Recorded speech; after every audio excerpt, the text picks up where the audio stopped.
Morning. Morning. Good morning, everyone out there listening. This is Youngstown's Talk Channel.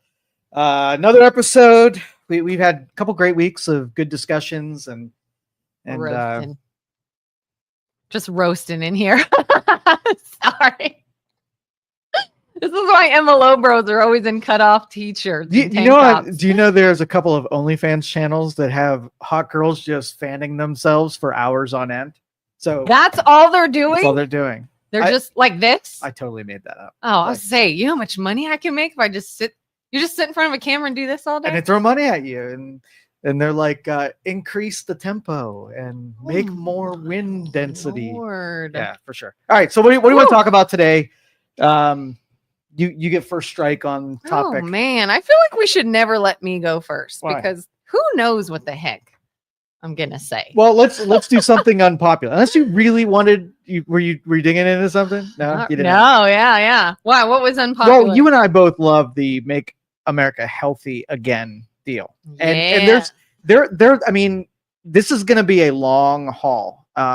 Next week, the MLO Bros are going to be talking to a state legislator, and one of the major initiatives to make people healthy, right, can go two ways, right? And so, for instance, like the SNAP program. Have you heard about what they're considering with the SNAP program? No. So SNAP program is basically feeding people, sending money to be able to buy groceries and whatnot, and limiting the number of things that are appropriate for the SNAP program. So like Pepsi and candy bars and things that are clearly unhealthy not being part of the SNAP program. Now, your feeling, should a card that you can go and get groceries covered by the federal government should include things that might cause health problems or obesity or diabetes or anything like that? I mean, to me, it doesn't make sense to include those things, because if you are receiving this benefit in a way to sort of make yourself better, make yourself healthier, to use something that is given to you, you would think it's given to you with a purpose to help temporarily until your situation changes, until you get better, until whatever. Why would we then give you something that will make your situation worse? Like, obviously, if your health doesn't improve, and your ability to work doesn't improve, and your ability to be active doesn't improve, then you're kind of staying where you are or getting worse. So to me, it doesn't make sense to say, let me help you out in your time of need by giving you the gun you can shoot yourself with, Right. Yeah, I could see how that would make sense, that you wouldn't want those things included. So the argument is that, you're limiting treats and enjoyment of food from people, right? And like you said, if it's the intention to keep you alive until you get back on your feet, that's one thing. But if it is part of your lifestyle where you don't intend to ever stop being on that benefit, then it's limiting that you're going to not have access or be able to enjoy things that other people are. And so it gets us in this weird debate, like, there has to be a mission statement with what this is for. And if you're using it improperly, then that's on you. That's not on anybody else. And as the taxpayer paying for it, do I want to help you with your, spiral down that, that negative feedback loop where first I'm going to give you bad food, and then you're going to get an illness, and then I'm going to cover pharmaceuticals, and then you're going to be, then I'm going to cover your hospital stay. Exactly. So why would I do that? But then you can also make the argument that there are also things that aren't candy bars and sodas that are also equally as unhealthy. I mean, you can go to processed food and stuff that is loaded up on sugar, like, Cocoa Puff Wheats or whatever. Like, how far is the dividing line between, if we're doing this for healthy and you're still able to buy unhealthy food, what would be the alternative besides, instead of giving you money and giving you choices, just send you the healthy stuff, right? Give you a a crate full of healthy ingredients that we know are healthy for you, and it solves both of those problems. Yeah, because a lot of times people are, I don't know if I would say tricked, but maybe they think things are healthy that are not because of the way it's branded. You know, you hear like veggie straws. They're basically potato chips. Yes. But people think, oh, healthy veggies. They're made with vegetables, veggie straws. I'll buy these. And it's like, you're not doing yourself any favors. Right. And so where's that line? How do they know? Yeah. And those industries are complicit in it. I don't know if you heard this, but the the soda industry paid influencers, and they copy pasted responses about how this is such a bad idea and to fight back against the limiting soda consumption, because the EBT buyers are a huge portion of their business, and it would definitely cut into their business. And so half the stuff you hear is manufactured criticism of this only because it gets in the way of somebody's, their product. Absolutely. Yeah. I mean, can you imagine if anybody that makes any sort of sweet treat, sugary food, junk food, salty snack, that would be a huge, huge part of the grocery store, really. So I could see people fighting back for sure. I could see people saying, well, it's my right. If that's what I want to eat, that's what I want to eat. Absolutely it is. But should we pay for it? Should we, Well, the thing is that in my experience, if somebody is not ready to take healthy advice, there is nothing in the world. You have not brought them over to the side if they were like, you know what, I want to be healthy. And if you start just doing things to them, do you think that like if you just take it away over here, that they're all of a sudden gonna be inspired to make other choices? Not 0% chance. Yeah, zero. There's so many things. People are not ready until they're ready. Right. And you can't make them do it. Honestly, I think that whole sick industry and the people who are pro making you sick and deflecting on what's actually making people sick. Like you can't make something out of curiosity. You can't make a charge like, what if medicines are causing illness? What if vaccines are causing people to be sick? What if the food you're eating is making people sicker? Like those whole groups are like, the medicine companies aren't going to be like, they need customers, right? The sicker you are, the more money they make. Soda companies, same thing. The cancer supply sellers, do they want a cure on cancer? Like those curiosities are all very logical and reasonable, but if you can't ask them without gobs of money being thrown in the other direction, and then the people that are in those predicaments, who are they more likely to get behind? The people who are defending and telling them they're a victim of circumstances and it's not that, it's really this over here, or the taxpayer is the only one that's angry about this with good reason.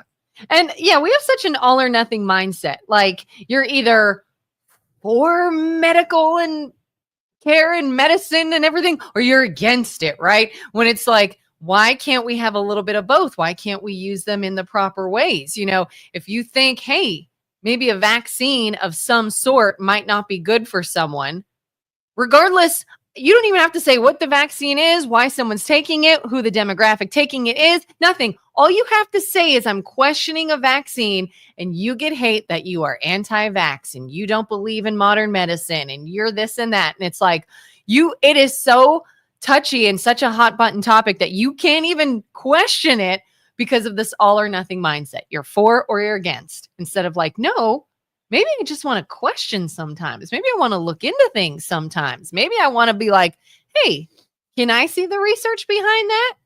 Maybe it's fine, but can I see it?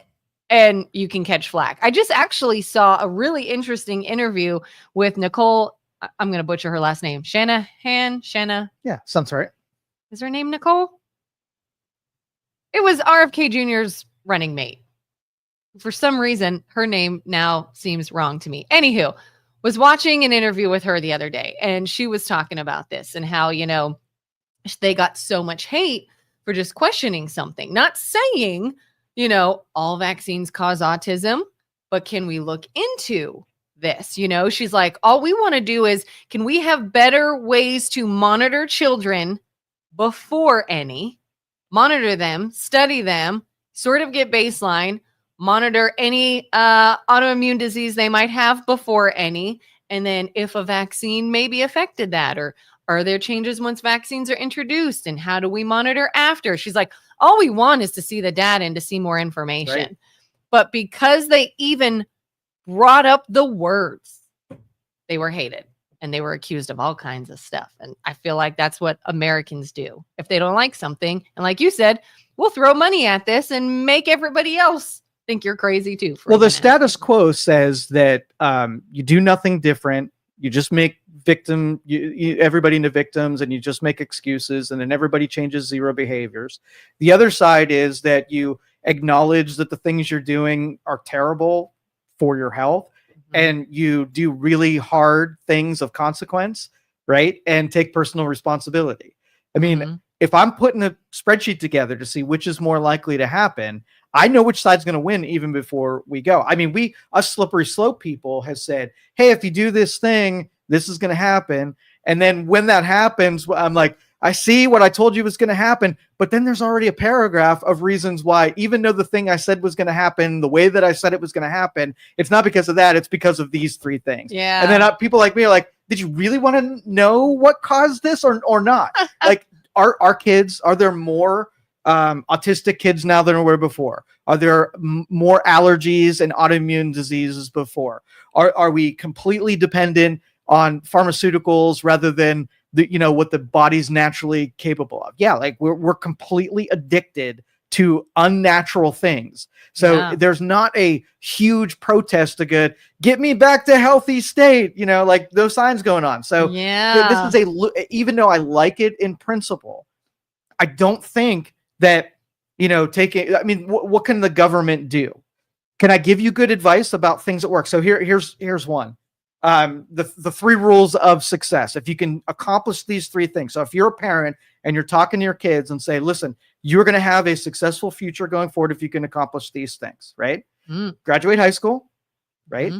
Don't have babies until you are married, right? And get a job the first moment that you can get a job. You do all 3 of those things, and statistically on a spreadsheet, you're in the high 90% chance that you're going to have success. You break Yay, I did all those things. You break one of those 3, and you lower and make harder to have success. Yeah. Right? And all 3 of those things are doable, and they can be accomplished without any external forces whatsoever. You can graduate, you can get a job, and you can control yourself so you don't have babies until after you're married. Yeah. And that's why I have such a problem when people talk about this idea that like there's some sort of system in place to keep poor people poor and rich people rich. And to an extent, I can see that point. But when the people saying that are the people that got pregnant very young, when they had no money, they had no job, then they had kids. They probably then couldn't finish school. They weren't able to go out and work and get a good job because they now have this baby and they got stuck in this very difficult situation. To that, I'm like, so is there a system in place that is keeping you down, or did the choices you made cause you to now be where you are? Yeah, well, if you go through just nice, boring, do the basics, everybody thinks that they're the exception. Where I can do that thing, that doesn't apply to me, right? And so the gambling instincts in us, we take our future and we're like, well, no, I can go have sex, and I don't have to do this thing. And then when all of the probabilities hit you, then culture doesn't say, I told you so, recalibrate and make another go. They say, oh, it was the society that did it to you, or it was this guy over here. It's not your fault. You keep going down Vice Boulevard, keep getting snapped up by Vice's alligators, and then I'll keep making excuses and laying cover fires, so it doesn't make you feel bad. Yeah, just like the idea of, hey, why don't you start to eat a little healthier? You'll feel better, but it's expensive to eat healthy. And I could run through a drive-through and look at my meal I got for $2. And that's not my fault that's exactly. only $2. And that's why it will not change, because all of the defenses around chasing those vices are stronger, because it's harder to do the right thing. And it's always been that way. Yeah, I mean, it is, as someone who has been trying to eat better for the last year or so, what's easier, running through a drive-through or going to the grocery store, buying everything you need, cooking it, packaging it, doing some meal prep, fighting your cravings when you want something else, making sure that you pack a lunch and you don't just run somewhere and get it. Like, yeah, it can feel harder at the time. But you know what else is hard? Being really, really unhealthy, where you can't even breathe when you walk. You're too tired to do anything when you get home from work. So you can't exercise. You feel shitty all the time. Like, which hard do you want? Choose your hard. Yeah. And Donnie says people don't like the government telling them what they can and can't do. They can't. So, but here's, okay, so you can pick that road. You can say, if you do the right thing, you get the benefit. If you do the wrong thing, then you just get the consequences, the natural consequences for that action. But the government can't both be there to be your safety net and be, you say, and it's just like, it's like a teenager, right? I don't want your advice before I do the thing, but I absolutely want you to help me after the thing that I did has consequences. And all of a sudden I want you involved. So people also shouldn't want the government involved to pick them up or save them from the devastations either. If you're going to be consistent on I don't want the insight from the government. But if you ask someone's help, right, it should come with the strings of behaviors. And so like, if I want a SNAP benefit, right, I know that the benefit or the strings that attach to that benefit are that I have to make different choices. If I don't want the SNAP benefit, I can go eat all the donuts that I want and only be limited, but to how much I'm able to work and trade for those donuts. Like, yeah, it's like, don't tell me what to do, but when I screw up, help me. You know, like, then I need you, then I need your money, then I need your help, but don't tell me how to use it. You know, there was an instance one time a couple years ago where my husband and I knew a family, and it was around Christmas time, and they were going through a rough patch, and we had a discussion about, hey, financially, do you think we could help them this year? And we even talked about making it anonymous and saying, you know, maybe there's a way we can float some money their way, you know, to help with the kids at Christmas. Well, during several days of this discussion and sort of seeing if this is possible, I found out some money that was coming in on the side through some other, you know, just sort of like hustling, as people say they were doing. And then I watched them take that money and blow it. And it was like, oh my gosh, how great. You got that, you know, is that going to be for Christmas or bills or whatever? And watched what it was going to go to and went, maybe we can find someone else.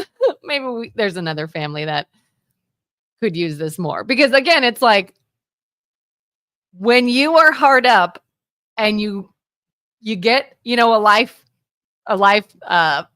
preserver, and then you blow it, is it then the government's responsibility to keep throwing you more life preservers? Yeah. And that's when I think everybody should get some exposure to people who are recovering from addictions. Okay. Because what they show is the most magnified, exaggerated versions of what we're talking about right now. Right. So when you're addicted to something, you are impulsively serving that addiction. And that manifests in a way of chemical drugs. But if you feel that you're doing something where you're getting impulsive, you're probably feeding some kind of addiction, and some switches should flip in your brain and let you know when you're serving that addiction, because it makes you do really dumb, illogical, improper things. So if you're a person that's in a position and you're in a bad position because of making bad decisions, the chances that if I improve your situation, that you're all of a sudden going to make better decisions. So so play this out. If somebody is bad with money, right? And then you come along and give them money, you think that because you save them from the hardships that are attached with their bad decisions, that they're going to use the money that you gave them, and it goes two channels. It's going to go make more bad decisions, or just come to a Jesus moment, and now I'm going to make all good decisions because you rescued me. Which is more likely from the probability standpoint? Yeah. So you don't help people who make bad decisions by solving their problem, right? Yeah. And on the other side, like we're human beings. We don't want other people to suffer. So it makes us feel better that we rescued someone from a perilous moment. But how bad would we feel if all we did was help them make more perilous moments? What if we make things worse by feeding into that? You continue then to sort of cripple them. Sure. It's like all you're doing is keeping them there. You're not improving them. You're not, they feel better in the moment. They got something they needed in that moment, but they didn't learn how to get out of that and help themselves. You're just keeping them there. And that's why I say it's an uphill battle. So if you want to make America healthy again, your first step is teaching someone to make good choices 101, right? Yeah. Have an auditor follow before you even worry about an exercise regimen or eating and going to the grocery store and whatever. You get an auditor, a federal auditor that gets to walk around with you and take notes about the choices that you're making and basically help you on a day-to-day basis through your regimens in the morning, through choices that you make financially, to what you watch on TV later at night, and give you a grade based on how good are you at making choices. Mm-hmm. The better you are at making choices, the more responsibilities and more freedoms to be able to make those choices. The worse you are, then you have a mentor or a monitor, someone that is that little Jiminy Cricket on your shoulder that whispers in your ear the choices that should be made. And until you can, not try to subvert the good ideas and get around them and say, you know what, that one doesn't apply to me. I'm going to take a risk and a gamble to feed my dopamine addiction. And when the consequences happen, I'll just deal with those things later. Yeah, it's so interesting. I was just talking to my kids last night at dinner about dopamine, what it is and how you get that. And we were talking about a video we saw online about kids nowadays and how they're constantly on their phones all the time. And it was a teacher who made the video talking about children's like vacant looks in their eyes now in the classroom, because to them, like, this is not real life. This is boring. I need back to my hit of the screen time. And so we had a whole conversation about that at dinner time. But yeah. And then my daughter told me last week, she said, my husband and I are turning into crunchy parents. Have you heard that term? Mm-hmm. Sure have. Yeah. And I said, because I'm trying to eat better and exercise more. And I had to Google like, what's a crunchy parent? And I am not to that extreme of all natural and no modern medicine and, hippie like, but I take that as a compliment. Like, yeah, I'm trying to improve what I eat and exercise more and watch the screen time and the dopamine fixes. And it's so funny that when you start doing those things, you're almost shamed for it.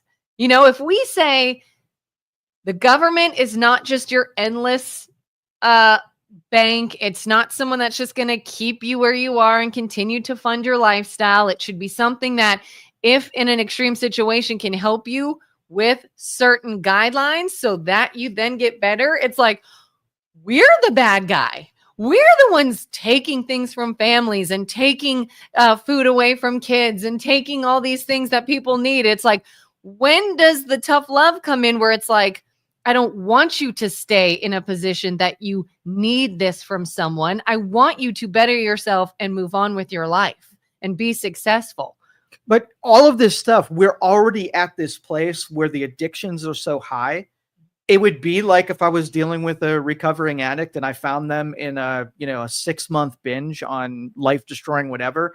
It would require me to put you in a place where you had access to none of those things to quiet down your life before anything recovery could absolutely happen. So if I took 100 people and I took them out to, just farmland, there's nothing. It's just a field. 100 people, plop it down. They're going to be looking for internet and they're going to be looking for a stage that's going to play music and stimulus, right? Stimulation to enjoy themselves. A half hour, an hour passes by and there's nothing. They can't get on the internet. Their phones are dead. So now they don't have their phone. They don't have music. They don't have anything. They have each other and they're looking around like it's confusing. Like when's the entertainment going to happen? What are we supposed to do? Yeah, I need my dopamine. I need my fix. Where is it? I'm bored. I'm angry and whatever. You let a little bit more time go by and you let a whole day go by. right? Yeah. And then now the wishing and wanting for that stimulus starts to, settle down. What do you think a day, a week, a whole month after you've let all of that stuff pass, what do you think those 100 people were doing in that field? What is likely? They're probably talking and moving, and they'll invent it, right? Yeah. They will recalibrate, and it won't be, they have the sky to look at. They have other people to communicate with. They probably have some things that they can make little games with. They will find it, but you had to take it away long enough because you're not seeking the low energy, low dopamine things like relationships and talking and throwing a rock in a cup and looking at the night sky. You're looking for the things that are volume 1000. And until I take that away for long enough, you're not even looking for the other things. Yeah. Oh gosh. I remember when the lockdowns first hit during COVID and it was like shelter in place and we couldn't go anywhere. It was like my hell. I said, I don't know how long I can do this. Like, you're telling me I can't go anywhere. I can't do anything. I can't go see live music. I can't go hang out with friends. I can't, like, this house. I'm staying here all day, every day. Like, it was so overwhelming to me and like, no, I can't do this. And thank God what saved me is we had just moved into a new house in a neighborhood in a cul-de-sac with a bunch of people that also had kids, were also our age. Everybody was home, so we could all hang out together in this cul-de-sac because we knew none of us were going anywhere. So let's just hang out with each other. And if I didn't have that, if I was like no neighbors and nothing around, just the thought of it is like, oh, I don't even know. But I would have to get past that and be like, do something, find something to do, find something productive. And the first probably half of it was we drank every day. Just gonna drink. I mean, like after breakfast, brunch drinks, lunch drinks, and then you sort of pass out somewhere and we put on weight because we're like, well, this is all we do is eat, drink, and be bored. And then after a while, it got to the point where we're like, this sucks. I'm not doing this anymore. We started working out every day and being active every day and going for walks every day because eventually you're like, all right, let's detox from the crap and we can move on and start doing some productive things. Well, if you find half the population in that situation where it's going to take an intervention to detox from the dopamine that everybody is, seeking, you can't even really start to have the let's get healthy conversation until either someone hits a rock bottom and they're so desperate to do it, or you take it away. And then to the point of Danyi, that we don't like the government telling us what to do. And as a libertarian, I absolutely, but I think at this point, when it's such a crisis, you have more people suffering than people not suffering. And I'll be able to proselytize and tell people, hey, now's your time, switch teams, come on over here, be healthy, know what's healthy, get the information. I think I lose that battle. Right. And then all you would end up doing is you wouldn't make anybody healthier. You would just cause massive suffering and a bunch of people that absolutely hate the idea of becoming healthy. Yeah. How many times do you hear it too? I hear it all the time. I want to lose weight, but I don't want to exercise. And I know I need to eat better, but this, but that. And it's like, again, choose your hard. Do you want to be miserable and constantly complain that you don't feel good and you want to lose weight? Or do you want to actually do things that go towards how you want to feel, but they might be hard or take longer or be inconvenient or whatever? So the initiatives, I just want to kind of put an exclamation point on as much as the pharmaceuticals. Did I mention the pharmaceuticals banning them from television commercials? No. Yeah. I've heard something about this, that there's been talks about doing this. Good idea? Maybe. I don't know. I've never really been one that like, do people see pharmaceutical commercials and go, I've got to go and get that? Not the point. Huh. So if I'm a reporter, right, or if I'm a news organization, and there's a story, they had to cover that there's some damage likely from this pharmaceutical brand. But on my leaderboard, they are my number one advertiser, and I need money to run my network. Yeah. Can I report that story with objectivity when they are funding my news operation? So yeah, nobody's buying pharmaceuticals. They make it so that it feels like, go talk to your doctor about blah blah blah. Yeah. But no, they're putting those commercials on so that they can be on the ally list for those news organizations. They spread it all to everyone.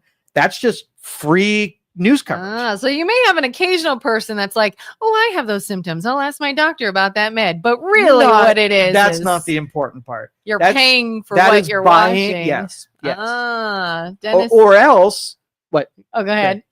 I was just say, Dennis said, amazing idea. Get pharma out of TV. Pharma don't need the ads. They need the protection.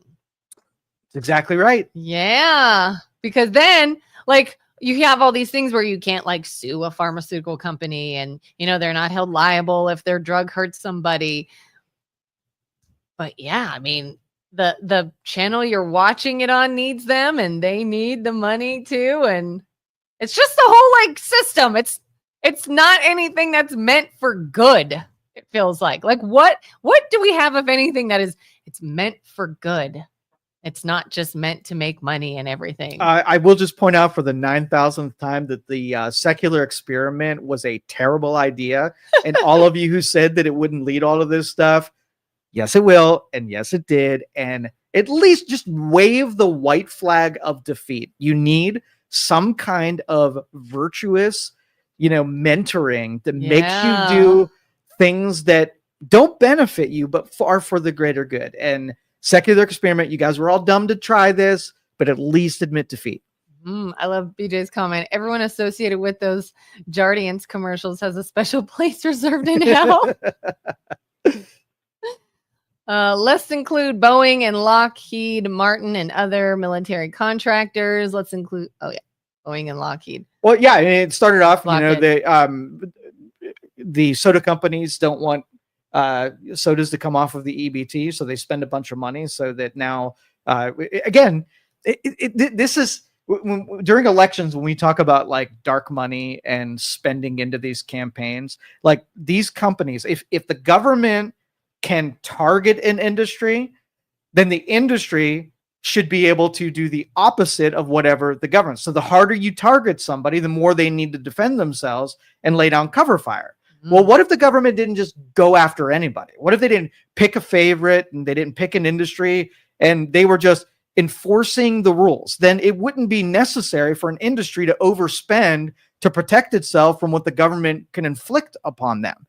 So if you want to keep going deeper and deeper in what causes the problem, it's that we have these different groups that are targeting one another. This is a war between different groups, and we're seeing the symptoms of that war that happens. So. But do you think, I mean, to sort of look at it from that other side, if we banned pharmaceutical commercials, if we took the ability for any network to be funded by that, or really funded by anyone pushing an agenda, and every news organization just became factual news, they weren't in the pocket of anyone, would you see a lot of them disappear, you think?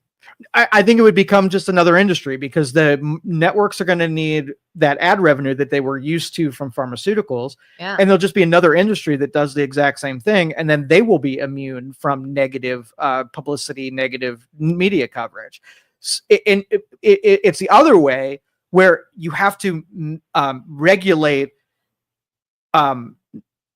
objective news first, and then force a news agency to report a story that comes and don't have strike kill editorial controls, right? Yeah. Make it so that it comes down the reporting line and goes right out into the airwaves. There's nobody to get in the way, that somebody can pull the plug on certain ideas or stories. Yeah. But unfortunately, do you think too, I mean, it's almost like we are just as much to blame, we as consumers, as the American public, because when they say bad news sells, who's buying it? We are. When they say negative headlines get attention from who? Us. So it's like they know how to be shady and to feed what we want, and we respond to that exactly how they would want us to. And it's like we make them money. They continue to put out drivel or whatever the heck they want because it feeds us again. And round we go when it's like, if we truly had only unbiased, factual information that was not spicy and juicy and sexy and exciting, nobody watch it because of the dopamine addiction. You can't pay attention to an article or a news story that doesn't jive, like it really jazz you up about, right? Yeah. Because the dopamine volumes are so high. In order to keep relevant, they have to keep making it more like there was one salacious, what was that newspaper that used to be in the grocery stores? It was just mocked, right? Because it's so the Inquirer. The Inquirer was mocked, right? But everybody looked at it and everybody knew it was kind of fake and everybody knew it was salacious and the gossip magazines were big. That was the beginning of the end, right? Because of how intrigued we were by things that did that to our brain. Yeah. Now you look at one of those magazines that does nothing for you because you get that every stinking day on TV and the internet. Now you're like, that's fake. I'm not watching it. But I mean, like professional wrestling, salacious, over the top. You know it's fake, but it's still fun. It's still violent. That's fun to see. Problem is, we're having the same exact kind of source, but we're not seeing it as salacious and fake and over the top. Because it's not. The volume just matched where we're at. Okay, so let's if we want to solve that part of the problem. And I don't mind if people want to like really overdo it and desensitize themselves from stimulants. They want to go right down the vice rabbit hole. Let them, right? Mm-hmm. But here's what you have to do.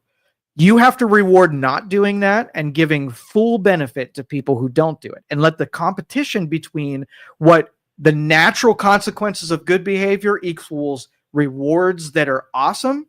And you have to let the consequences, you have to let people hit the concrete floor and let them look at the concrete floor and say, I did this. And that's really all that's required. Let splatters happen and let everybody on a pedestal be able to acknowledge that it was their choices that got them there. That's really all that's required. So like let someone sort of self-destruct. Exactly. And anybody that made good choices be like, over-magnify the splat and over-magnify the rewards. Like this is your brain on drugs ad. Yeah, go full bore. If you're going to do it, go all the way. Go as self-destructive as you can, right? And wean yourself out of the number of people, because we think we're doing a favor by keeping just people alive enough, right? They're not fully splatted. We're going to pull them up right before they splat. And when they're keep them in this void where they can't go up because they're still making bad choices, they're dependent on the rescue. So it's almost like somebody jumps,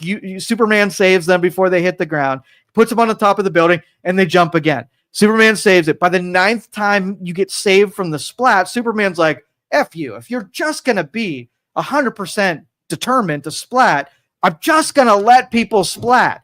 Yeah. I'm going to save people who, when I put them up there, are like, I'll never do that again.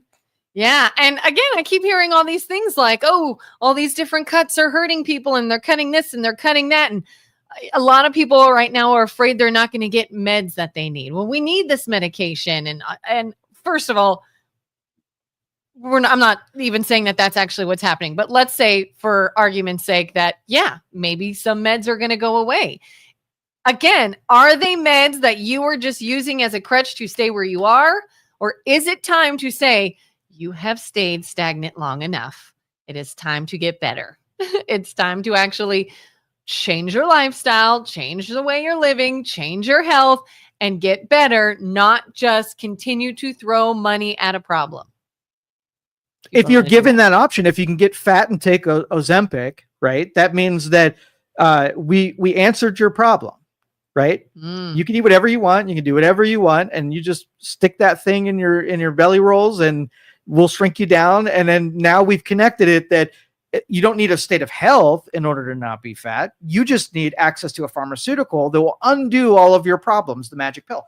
When those people used to roll into towns in the Wild West, the snake oil salesman, right? Those pharmaceutical companies have become someone to distrust.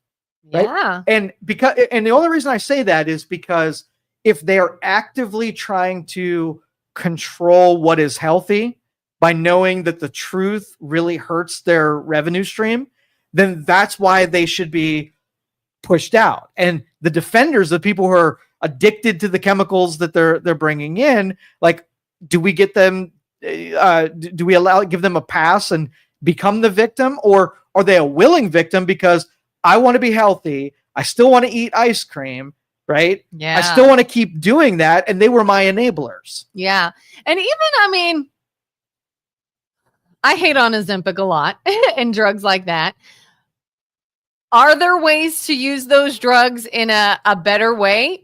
Probably. You know, if there's someone that has gotten to a point that they are really unhealthy and they need a drug like that, and they're like, I'm going to take this while doing these other things until I'm done, I could respect that more than just, I'm going to take this to fix this problem I have indefinitely. And I know someone, a family member of mine, has been on Ozempic for a while. And I ask them all the time, what else are you doing so that when you stop Ozempic, you don't go right back to where you were? Have you changed your diet? Are you getting more exercise? Are you walking maybe? Are you eating better? Like anything. Have you done anything that says when I no longer have this injection, my lifestyle has changed for the better to make sure I don't get back here again? And their answer is no. Every time. Every time. And it's BS. Well, I did a little of this. Yeah. And that's why I say if you have a majority of the people who do not want the help, that you have the information to give help, you can't in any government, right, force someone to come to that conclusion, especially when you're giving them the antidote every single time. You're not going to get behavioral change. Yeah. If I have chronic pain and it's so bad that it's like, oh my God, it's debilitating, I can't move, and I take something to numb that pain for a minute, fine. But while it's numb, I now want to use this time to find out what's causing the pain. Can we find what's causing it and stop it? Or do I just keep numbing it? But everybody knows. Like, this is not a lack of information. Everybody's thinking knows. And they argue with what they know. Thank you. They argue with what they know, and they don't want the thing to be true. Okay. So if I go, when you eat high sugar foods, you know that's not good for you. You know, smoking cigarettes is not good for you. Drinking alcohol is not good for you. Did you do all those things? Yes. Do you feel terrible? Yes. It's probably one of those things. No, come on. But I've even heard someone say, actually, alcohol, if you have a glass of wine, it's good for your heart. And technically this can lower this. And it's the thing, like they are not ready. They have the information, but they want to justify the bad behavior, and they get exactly what the justified behavior gets them. So you can't even listen to the complaints, because they'll cause, as soon as you rescue them out of this complaint, they'll be right back there, and you have wasted your energy and resources rescuing someone who's not ready to be rescued. So do you think then, in the idea of we don't want the government to tell us what to do, but have we come to a point where we almost need the government to be like, we're cutting you off. We're cutting you off. You've got to start helping yourselves. We cannot keep funding your bad decisions.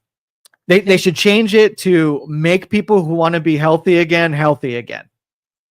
Or that would be a long make people who want to be healthy again. Make people want to be healthy again.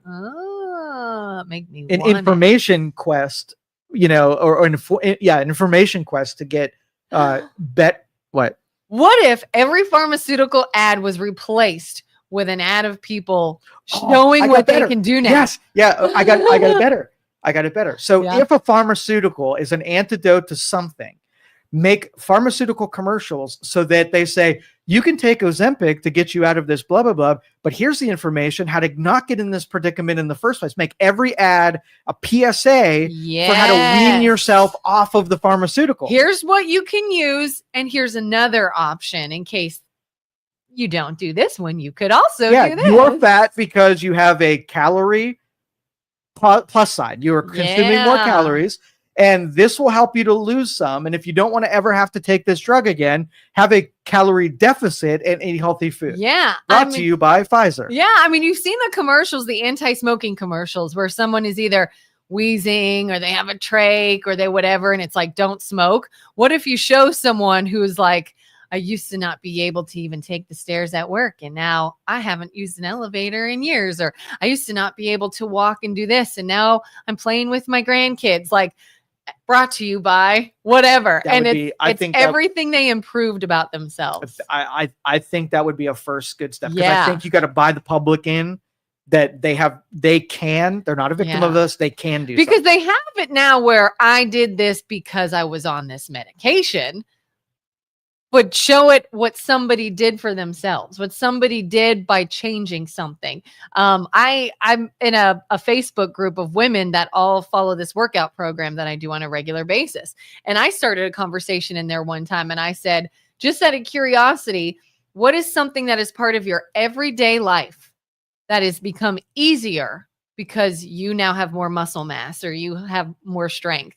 And my thing was like, I wear compression socks. And I said, those things are really freaking hard to get on, but I'm stronger. They're not as hard, you know? And another woman's like, at work, I often have to lift tires or something. And it's so much easier now. Or someone's like, I can take the stairs. I can play with my grandkids. Like, let's do that. What is something that someone's life can change in a realistic way based off of healthier decisions? But that's not juicy, funny, attention grabbing. Nope. That might make you feel good for a second. And then you're like, yeah, but or I could take the drug. All right, let's get off this health thing. Let's talk about Signal. Signal? What's Signal? You didn't hear about this story either? The group text between. Oh, okay. I didn't know the term Signal. Signal's the app that they were using. Oh, yes. Okay. This okay. This has to be one of the dumbest things that I have ever witnessed Oh gosh. from supposedly competent people. Yeah. All right. So for those of you that hadn't heard the story, That have been living under a rock all week. so the part of the cabinet team, Trump's cabinet team, they were all coordinating things through Signal, which isn't, that unheard of. And they were using secure systems for a portion of the conversation, but they were using this, probably saying more than should be said in something. In a group but they text, thought that it was a text chat with just cabinet members. Now, apparently, the way that Signal works is that you add people to the conversation, and in those additions, the names are represented either by first name, last name, or initials, or whatever. Mm. Now, one of the cabinet secretaries, I want to say cabinet interior secretary, had the initials the same as a reporter. And when they thought they were adding the interior secretary's name, they added a reporter from the Atlantic. Yeah. Same initials, oopsie, whatever. And now, so you have the prying eyes of a reporter from the outside looking to see this coordinating talk from your cabinet secretaries. And I'm just looking at, like, once you decide to use a commercially available product that could be accessed from the public, you never, ever, ever talk about something that has of consequence on that app. Or you do it, but you have so many processes that insulate you from someone being added to it. Like, this blows my mind of the level of incompetence that has to happen for that to be possible. How easy it was for that slip up to occur is alarming. Yeah. Yeah. I have a couple of strong feelings about this. One, this is like a real sort of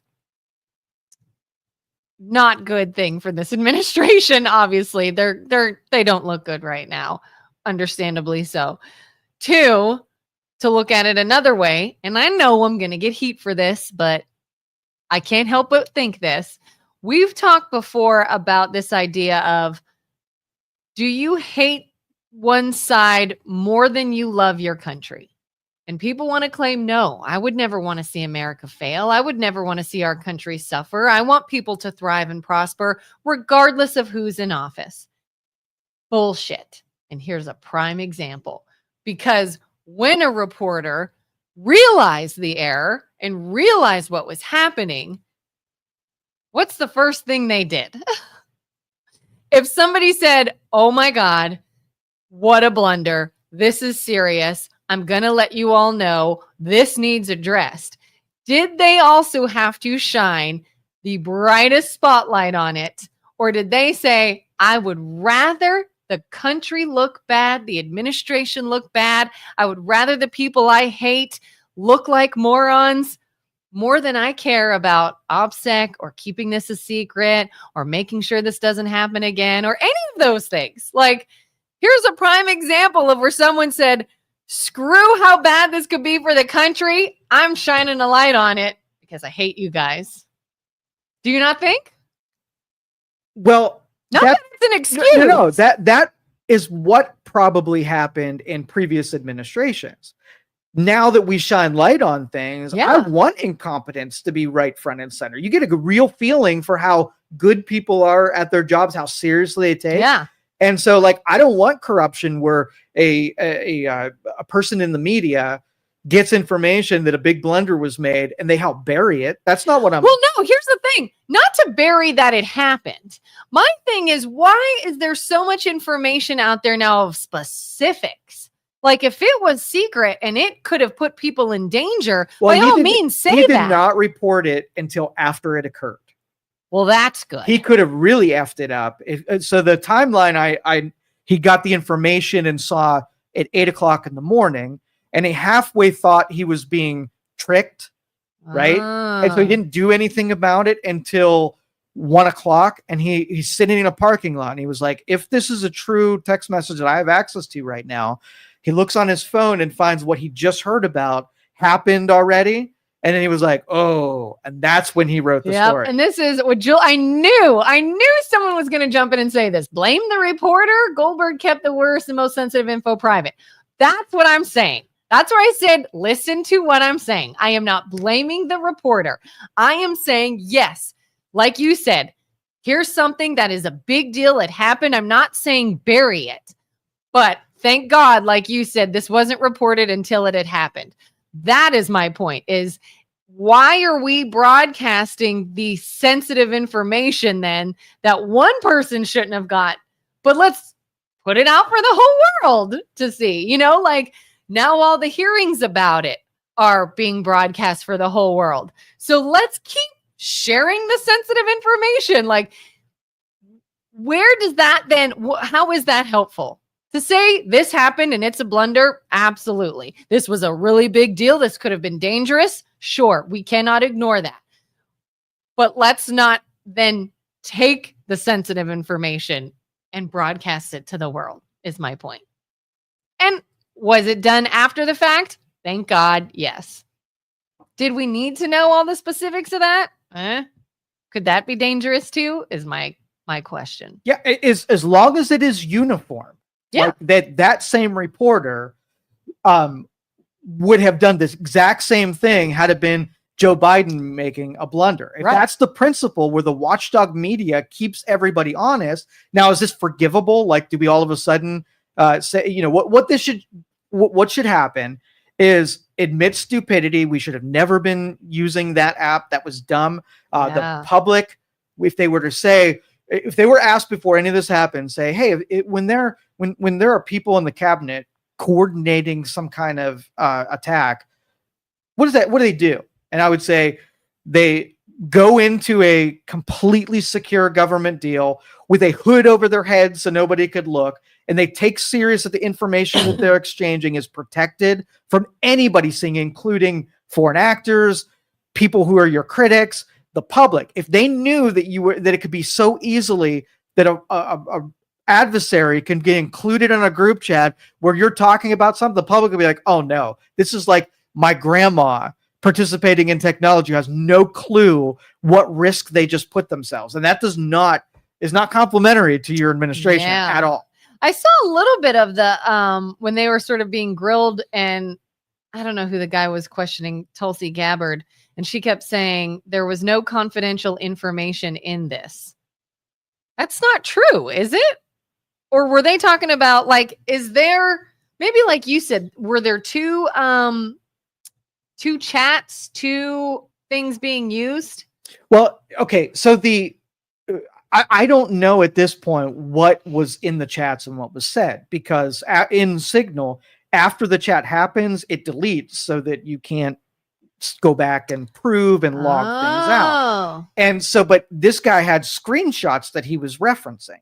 I don't know what was in those screenshots, and I don't know how detailed they got. They from yesterday's hearings that people, weapon systems, and places were named in them. Times Now, so it's going to be someone who knows better to say when would you breach the secure information? If I said at 2:05, I'm going to hit this dude in this place, would that be a breach of the secrecy or the confidentiality of it? Somebody's got to know and be able to determine if they went too far in those chats versus if there wasn't anything confidential definitionally, what keeps them from going to jail versus just looking very poorly on, your discernments. Yeah. Do you think jail time is warranted for something that wasn't malicious, for mistakes? I don't know. I would keep a standard. Like if you're in the military, right? If there's an officer in the military and they do certain things and they face justice, it should be no different than a public servant, that they should have a higher standard of what is passable or not. But if you look at the landscape, nobody goes to prison if you are a politician. Yeah. For nothing, for no reason. So if there were endless perp walks of people who broke rules and lied and released sense of it, then fine. But the standard is that we're completely insulating that group from any kind of consequence. So should we start now? Sure. But do I think it's going to happen? Absolutely not. Yeah. I got a big feeling that this is like in a week or so just going to be, hey, remember that time that... Can I make a prediction? Yeah. Okay. These things have happened politically in the past. And usually within 48 hours, something bigger than that thing happens to bury the lead. So the clock is ticking. Today and tomorrow is the deal, right? Yes. Watch the news for something that dwarfs what we're talking about right now, and the public will be like distracted over in this direction. That's absolutely what's going to happen. Julie says the really bad part is the lying and denying that this was an act of incompetence. Blame the reporter, lie about the classified info. Goldberg said he had the who, what, when, and how of the mission. But it was Mike Walls was the person who inadvertently added the reporter. And since the reporter didn't talk or participate, there's only one person that made a mistake in this. And that was the guy who added the wrong person to the chat. So I can see the apology being, I made a blunder, right? I did a stupid thing. I didn't catch it. And we should never be using this app again to be able to do that stuff. That's really the extent of the apology. What is this thing then? I guess I was under the impression that Hegseth? Yes, was getting a lot of blame. Somebody's like, oh, I want to see if he was under the influence of alcohol when this happened. He's not the one that made the mistake. Okay. Yeah. That's what something I saw sort of implied that he was the one who added this person. No, it was Mike Walls. Okay, that's why I saw Mike Walls' name in an article. And who is Mike Walls? I don't even know that name. He's a secretary. Let me look. He's not apparently been in the spotlight as much as the others. National Secretary Advisor. National Security Advisor. Oh, so security, I mean. Yeah. So the guy that is supposed to be very security minded. A National Security Advisor did this? Inadvertently added. The first thing I thought this whole thing was this was definitely a setup. They were seeing if there was a leaker or someone would take the bait, and they were looking it's always got to be acknowledgement that there are moles in your administration that are feeding information to your enemies and trying to obstruct what you're trying to happen. And so I know that probably a lot of those operational things happen. I thought this was one of them. And then my brain was like, well, maybe this is just a bunch of really dumb security people. Yeah. Whatever. Is it that they were that dumb? Or was this some sort of plan? So, well, no. I like to wait until the hearings are done and the end result before I jump to any conclusions. But so far, I'm really disappointed in the whole thing, that the way that it happened, that it happened. So the thing that happened, the mission that they were talking about, how big of a deal was that? To the theory that, hey, could this have just been a bone they threw out there in order to catch something? It's less likely now. It's less likely because it's been, if that were the case during the hearings, unless it's not finished yet, that's really the only possibility. Yeah. Is they're still trying, but it's very unlikely that this was because I feel like now I've only seen very, very, very, very little of the hearings, but it feels like not a lot's being said in defense of themselves, which obviously you could see they'd rather remain quiet than, incriminate themselves or make something worse. Yes, I could see that being a thing. Or what if this is still ongoing? What if this was something planned? Yeah, or and something? highly likely, I'll give it an 80% chance at this point that it was just people who don't have a great understanding of what they were doing, got themselves in a pickle, and said some things that if they knew it was being publicly observed by someone else, would never do that a second time. But still that it happened. Like, I want people to be better at this. I really do. Julie says, Tulsi Gabbard said 12 days ago that anybody caught leaking government info would be prosecuted. Now the goalpost of leaking has been moved. But it's not really leaking. Yeah. If you would have to say, okay, leaking to me is where, a general feeds information intentionally to another person. Yeah. Right. So a better analogy would be if the Social Security office got hacked and John Smith did something stupid that it leaked, the verb is still leaked, but he didn't try to leak it. He just did something stupid that enabled it to be leaked. Like, it's not like if the National Security Advisor was bribed by a news organization, give me this. Did it on purpose. Absolutely. That would be leaking. Yeah. Now, things to be, you should still be held responsible for doing stupid things. That's really the thing I think they're going to get off the hook on, because he's going to say it was just a simple mistake and we'll make things better and we'll change processes and whatever. But we got dangerously close to putting lives in danger because of our stupidity. Yeah. The people in power have to be responsible. Like, there's no, what is it? The buck stops here, or, this is ancient wisdom, that the leaders take responsibility for their stupidity. They don't roll it down to other people. And this was a blunder. Yeah. Carter says, mission was carried out without a hitch. This reporter, if he cared about the country, would have reached out to the White House and not made this a political football. For that argument, and I would much rather it be exposed so it can be fixed and consequences be had. Yes, that could have happened, and it probably did happen in the past where media ran interference for it. I don't want that behavior. I don't want the media to be on a team. That's kind of my point. Is I do think this reporter was like, oh, big story. We're jumping on this. We're going to benefit from this 110%. That was the case. But yes, does it mean this should have been swept under the rug? No. But how much secure information needed to go out there? How much? Listen, this reporter wanted to embarrass the administration. So that was their job. They hate the administration.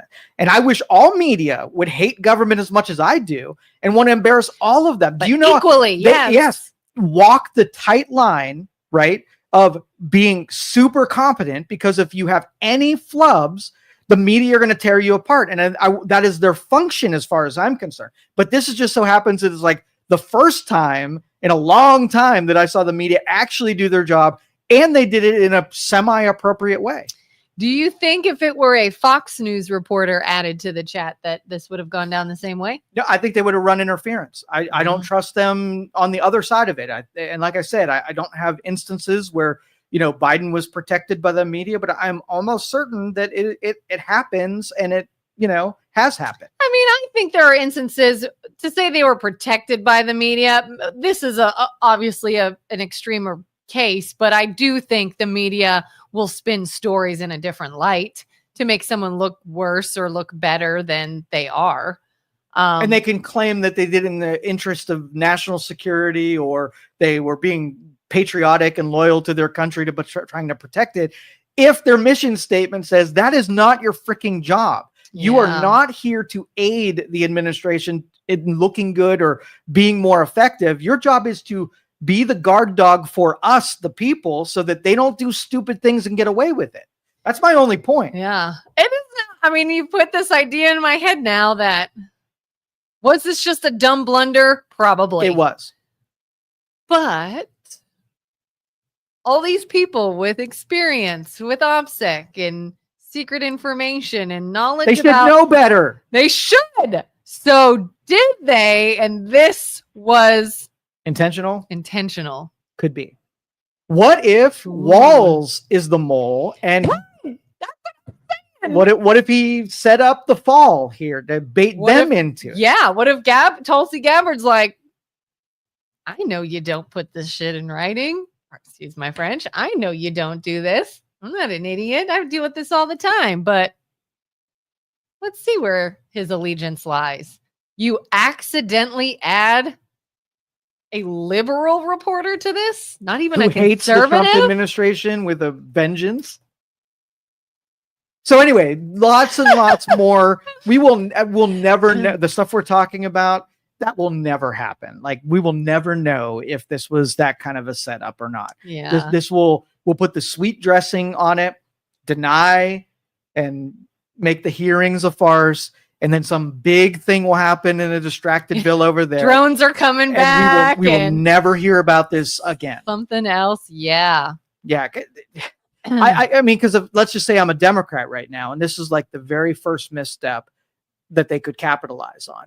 Like, I don't know that they will ever let this go, but I think the public will not care about it in like 32 seconds. For sure. One of the pros of us being all dopamine internet screen addicts is we won't care pretty soon. Yeah. Jerry, I hadn't looked at it in reference to the media used, but should this conversation had been had on a secure server, not a chat program, I don't believe it was an accident. Okay. Yeah, and that's fair. Like I said, that's all we kind of have to go on at this point is who had interest in this happening. Whether, I mean, you ever go into a place that you kind of felt like we'll use the airline industry or something that has high consequence to get it right. And you kind of see how the sausage is made behind the scenes, and you're like, holy shit, like, as a consumer, I thought this was a lot more refined and better. Yeah. I can't believe that things aren't worse in spite of like all these blunders that happen. It's what I predict or project to the government is they probably don't have as many things figured out as we would hope them have. Yeah, like they're just sort of normal people, and we sort of think that they're on this pedestal. And then there's somebody who's looking and saying, don't do that. Like, this conform, like, yeah. And you know, when the Hillary Clinton email server happened, right? So she was doing business on a server that was outside the government things for purpose. She had some things going on that she needed to not be part of the Records Act. Because that's really why you shouldn't be doing this stuff, is that the public needs to be able to see what really went down. And if you're outside the logging and the record, then if we ever investigate it, what are they going to investigate? Right? There's no record of it. So I think everything, every conversation, every meeting, every correspondence from people, it should all be, if you're a government person, your personal phone goes in your back pocket and you're given a government phone, that everything that you touch and do is logged, so that we could look back through to either protect you from allegations or put you in prison for allegations. Yeah. And so to have anything that's not completely by the government's control when you're in public office should be off limits.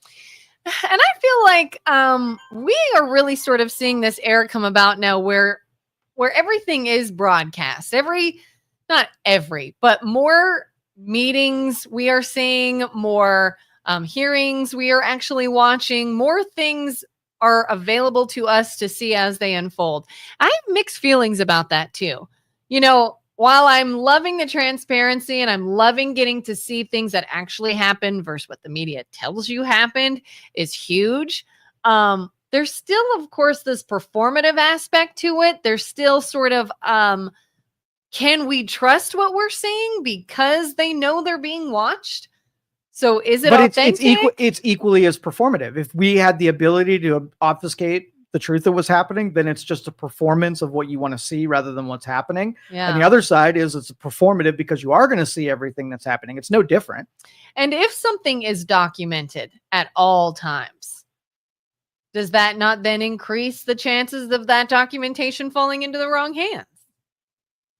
Yes, that's the point. Like so if I could read every one of your correspondences, Yeah. you would either break outside and have correspondence that you didn't want me reading, right? And so you would be limited to the dealings that you would have with other people, or you'd have to show who you really were and that you were corresponding off book. So it's really that, do we make it easy to steal or do we make it hard to steal? Right. Yeah. And really these people should be stellar examples of our civilization, and they should, conduct themselves so that their integrity can't be impugned by the things that they say. Yeah. That's the responsibility. When my husband was overseas on deployment, not that I am in any way any member of the government with high security clearance, but I was just an Army wife talking to her husband on a deployment. It was a secret line. It was a weird number. And you still can't say anything about where he is, what he's doing, why he's there. Nothing. It's a, how's your day? What are the kids up to? Talk to you soon, hopefully. Anytime, if you say a thing about where they are, what they're doing, that line will cut off. So even on that level, you got to watch what you're doing and what you're using and what you're saying. Julie made an important point. Yeah. Should Trump's private conversations with Putin be public? And that's important because I can shroud something in national security and make it not public, right? Yeah. And that way I can just shove things that have no national security interest in there, and then it is hidden from the public. Yeah. So if I'm a shady dealer, that's all I got to do. If I have the controls to make like the overclassification of documents, if I don't want the public to see what I was working on, I just make it a classified document. Yeah. Right? That's again, I have mixed feelings. Oh, I have such mixed feelings.